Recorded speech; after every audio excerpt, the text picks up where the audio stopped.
Happy Children's Day to all my students. I have composed a short poem for all of you. I hope that you enjoy it. Their laughter fills the air. They laugh without a care.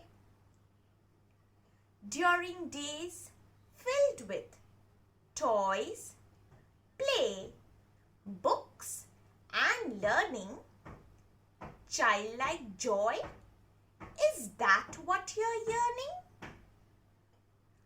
Open your hearts, open your souls. Use those stickers and adhesive rolls. Paint your heart out or do the bungee. Let's embrace childhood and not be grumpy.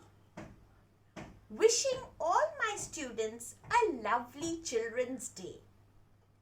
Laugh, learn, enjoy, and happy you must stay.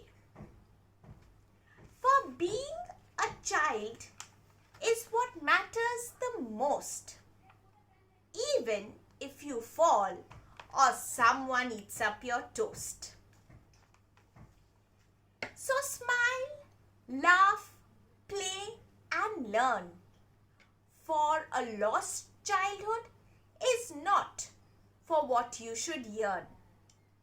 Thank you.